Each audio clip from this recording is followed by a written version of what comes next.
Welcome back to Cooking with Packet Mix. Today we will be reviewing Avengers Infinity War the movie and also Avengers Infinity War the mini vanilla cupcakes. There's going to be two versions of this video. There's going to be a spoiler version and a non-spoiler version. This is the spoiler edition. I will ruin the movie for you if you keep watching. Click below to go to the non-spoiler version and I'll give you my review without ruining the movie. Both reviews will spoil the contents of this box. If you want to just taste these for yourselves, get out of here. So I've not been this hyped about a movie since Star Wars Episode 1, so it really could have gone either way. The good news is, it did not disappoint. There'll be some reviewers that just cut and paste their same review that they give of every Marvel movie. There are too many MCU movies, they're all the same. This has too many superheroes in it. I hate fun. And yeah, look, if you hate all the MCU movies, you'll hate this one. But if you like the other MCU movies, I would be very surprised if you didn't like this one too. It was big and over the top in the best way and funny and like surprisingly heartfelt sometimes. There were some cool surprises too. I really was not expecting Loki and Heimdall and basically all of Asgard to get wiped off the map in the first 10 minutes. But there were two things in particular that I think really made this movie work. The first was Thanos. The MCU has been criticized, and like not totally unfairly, for having pretty forgettable cardboard cutout villains, and it kind of doesn't always matter, but I think because Infinity War is just so big and because it's like the culmination of everything that they've been doing for the last 10 years, for this movie to work, Thanos really had to be a good villain.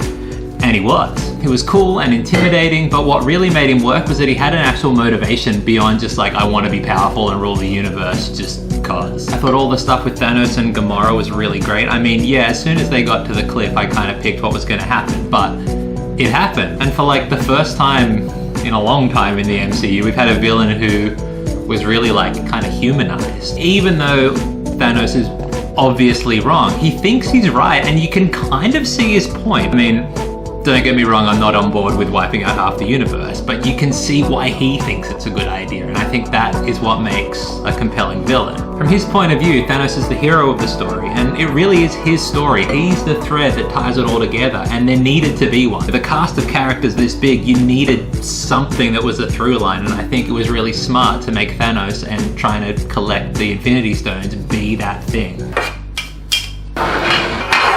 And so yeah, you could nitpick and pick out characters that really didn't get as much to do as you might have hoped. I mean, sure, I would have loved for them to have spent a bit more time on Natasha and Bruce finally reuniting and what that meant for their relationship. I thought Captain America and Black Panther both had surprisingly little to do. I think criticisms like that, while they're fair enough, they kind of miss the point. Because I don't think the point of this movie is any one particular character. You know, I don't think the point is whether your favorite character got to have enough big huge moment. The point isn't any individual character, the point is seeing them all smushed together, and that's the second big thing that I think really works. If you're a fan of these movies, then whether it's seeing Doctor Strange and Iron Man meet, or Iron Man and Star-Lord, or Star-Lord and Thor, there are just so many cool, like fun moments where you get to see characters that you haven't seen interact together do it. I think that's super cool. If you're going to be mad at Infinity War for having lots of superheroes in it, then this probably is not the movie for you. Now, since this is the spoiler edition, I guess it kind of is a good time to go back and see how I went with my predictions. Where is the Soul Stone? It's in Wakanda. Thanos will have 5 out of 6 magic gems in his glove, and the last one will be in Wakanda, and that is where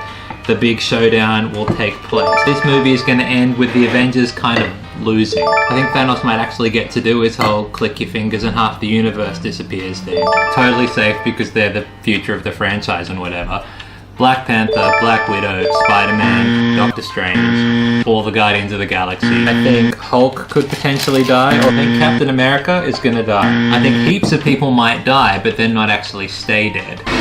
So I think I'm going to go ahead and give myself a B+. I mean, I got a lot of things wrong, but I picked the ending. And even though I did pick the ending, I still thought it was good. Although, I also do think that the problem with the ending is kind of, I mean, I guess it's what the problem is just with comics in general, and that's that you never really know like what's final and what the real stakes are. I mean, yeah, the movie ends with Thanos getting the glove and clicking his fingers and destroying half the universe, and that half of the universe includes Spider-Man, who we know is getting another movie soon, and so we know that, you know, whatever the consequences of the end of the movie are, they're not final, or at least not all final. So I love that I have no idea what's going to happen next, but I do think it's going to be some version of get the Infinity Stones back and like undo a bunch of stuff. So I guess the real problem from a storytelling point of view is how do you get people to care about your characters if in the back of their minds they know that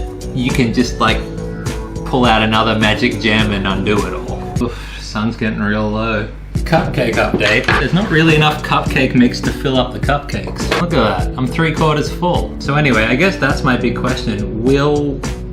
When it's all said and done, will we look back on this and go, wow, that was great, they knew exactly what they were doing? Or will it be the place where so much gets done and then undone that just doesn't really feel like there's stakes anymore? Okay, magic stickers, how do you work? Preliminary review, thumbs up, 4.5 stars. But I reserve the right to amend my review in a year's time. Oh, crumbs.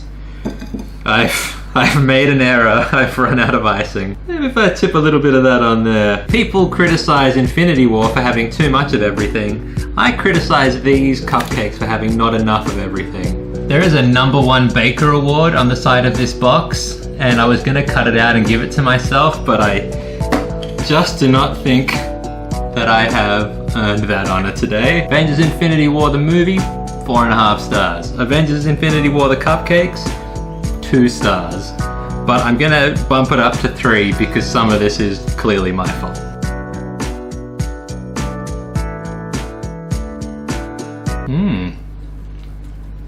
Edible.